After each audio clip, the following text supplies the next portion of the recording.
Hello my dear students, welcome to Digital Ventures. अक्सर बच्चे question पूछते हैं is am are was verb का यूज कैसे करते हैं। क्या ये हेल्पिंग वर्ब्स होते हैं या स्टैटिव वर्ब होते हैं, या फिर कभी कभी मैंने लिंकिंग और बी वर्ब भी सुना है। तो इस क्लास में डिस्कशन होगा is am are was verb के यूजेस को लेके।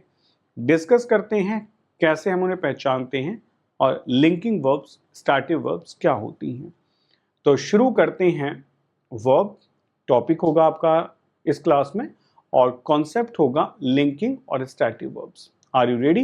Let's start. लिंकिंग वर्ब्स क्या होती हैं? जैसे इसका नाम ही हमें बताता है, लिंक करने वाली वर्ब। अक्सर मैंने एक सेंटेंस सुना है हिंदी में, मैं हूं, और पूछा जाता है कि इसकी इंग्लिश क्या होगी, तो हम बहुत जल्दबाजी में इंग्लिश कहते हैं आई एम, और हमें लगता है कि इस सेंटेंस में कोई गलती नहीं है। ठीक है, और जब देखा जाता है तो हमने ट्रांसलेशन भी सही किया है, आई माने मैं, एम माने हूं, और आई डोंट थिंक सो कि यहाँ कोई प्रॉब्लम होगी। कोई बता दे कि नहीं इसको ऐसे लिखा जाता है इट इज आई, ठीक है, तभी भी मुझे एक प्रॉब्लम है कि मैं इट इज आई आपके कहने से लिख तो रहा हूं, लेकिन मुझे नहीं लगा कि इट इज आई होना चाहिए। ठीक है, मतलब ये आपने कहा कि यहाँ कोई सब्जेक्ट नहीं है तो मैंने आपकी बात मान ली, लेकिन मुझे नहीं लगा कि ये सही है। मुझे ऐसा लग रहा है कि आई एम में भी कोई कमी नहीं है, आपका इट इज आई भी सही है, लेकिन मेरा आई एम भी गलत नहीं है। ठीक है, मैं ध्यान से समझाता हूँ, सुनना। लिंकिंग वर्ब का जैसा कि हम नाम समझ लें, ये काम आती होगी कुछ कनेक्ट करने के लिए। लिंक करती है ना, कनेक्ट करती है। ठीक है, तो लिंकिंग या स्टैटिव verbs describe state of being of a subject. These includes verbs like be होगा and verbs of the sense. Some verbs are is, am, are, was, were. Be, been, being होगा become, get, grow, feel, smell, taste, sound, keep, reach, prove, look, seem, appear, state and remain। ये सारी आपकी linking verbs होती हैं। ठीक है, अब मैं वहां आपको समझा रहा हूं। अगर मैं आई एम कहता हूं तो एम एक लिंकिंग वर्ब है। ठीक है, अब आपने कहा कि ग्लू है और ये ग्लू चिपकाने का काम करता है, तो आपको एक सरफेस ए लेनी होगी, यहां कहीं बीच में ग्लू लगाएंगे और तब सरफेस बी लगेगी। ठीक है, इसका मतलब ग्लू कब काम करता है? जब दोनों सरफेस हो। तो लिंकिंग वर्ब कब काम करती है? जब आई एम तो हो, इसके बाद में बी वाला पॉइंट भी हो। ठीक है, तो आई एम व्हाट, आप यहाँ कुछ भी लिख लो, जैसे एक एडजेक्टिव लिख दो, आई एम गुड, मैं अच्छा हूं। आपने कहा आई एम अ टीचर, मैं एक टीचर हूं, तो ये सेंटेंस सही हो जाएगा। लेकिन जब आप आई एम कहते हैं तो आपने ग्लू का वन साइड तो दिखा दिया, दूसरी साइड तो है ही नहीं, तो ग्लू की जरूरत ही नहीं थी। इसका मतलब फिर आई ही सफिशियंट है। ओके, क्लियर हुआ?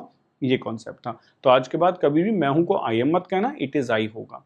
अब हमने कहा ये कौन कौन सी होती है, जैसे आपने कहा he is one of the dominant politician in this town, you sound tired, she likes old movies, and they own 3 cars. I understand the issue. Giraffes are the weirdest animals. Okay, अब यहाँ कुछ और समझाता हूँ, वो समझेंगे। Problem ये आती है कि सर हेल्पिंग वर्ब फिर कैसे आइडेंटिफाई करें कि इज कब हेल्पिंग वर्ब होगा। ठीक है, देखो एक सेंटेंस से समझ लोगे। आपने कहा he is playing football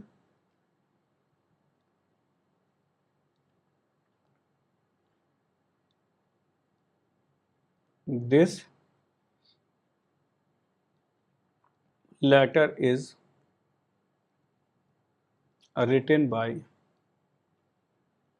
me। Okay, मैंने पॉसिबली हर तरीके का सेंटेंस लिखा है। ठीक है, आपको समझाने के लिए, एक्टिव भी और पैसिव भी। अब दोनों ही केसेस में हम ऐसे समझेंगे। कैसे? देखो, ही इज प्लेइंग फुटबॉल, यहाँ जो इज लिखा गया है, एक वर्ब यहाँ है और एक प्लेइंग है।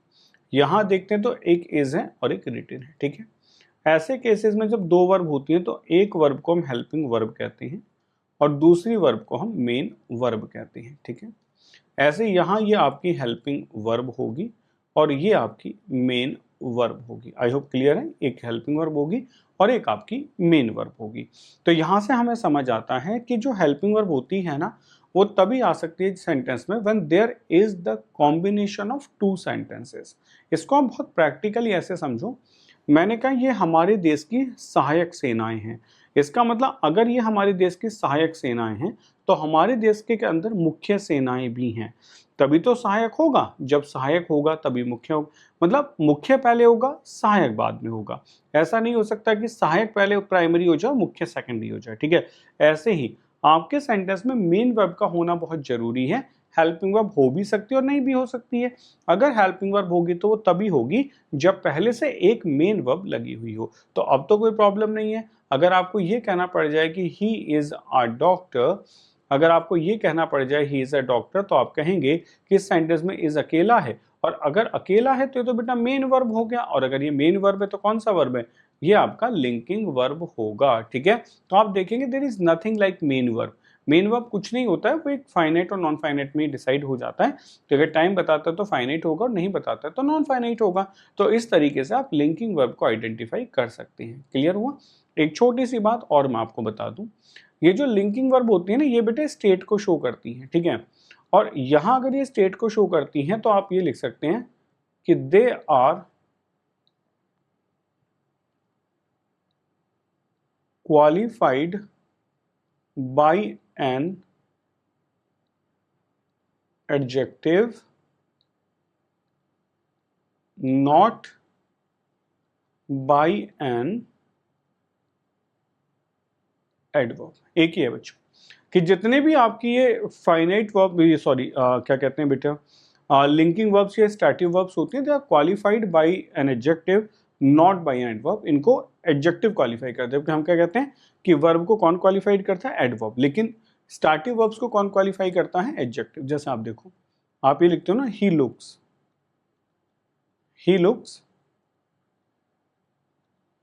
हैंडसम। अब तो समझ आ रहे हैं? मैं ये 4 सेंटेंस लिख देता हूँ, ये आ गया, ही लुक्स हैंडसम। तो जो हैंडसम होगा ये क्या है, एडजेक्टिव है, और किसकी बात कर रहे हैं, लुक्स की बात कर रहे हैं।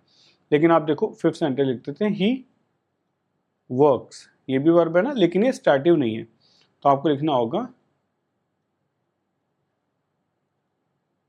हैंडसमली। ठीक है, अब ये जो हैंडसमली होगा ये क्या होगा, ये यहाँ एडवर्ब होगा। ठीक है, ये एडवर्ब होगा, तो ही लुक्स हैंडसमली एडवर्ब होगा और ही लुक्स हैंडसम एडजेक्टिव होगा। तो एक ये लिंकिंग वर्ब के बारे में खास बात है कि लिंकिंग वर्ब को आप हमेशा एडजेक्टिव से मॉडिफाई कर सकते हैं या क्वालिफाई कर सकते हैं। लिंकिंग वर्ब को कभी भी एडवर्ब मॉडिफाई या क्वालिफाई नहीं कर पाता है। तो एक अच्छा सा क्वेश्चन ये भी बनता है। आई होप सभी को लिंकिंग वर्ब ठीक से समझ आई होगी। मिलते हैं नेक्स्ट क्लास में ऐसे एक और कॉन्सेप्ट के साथ में। Till then take care, bye bye, जय हिंद।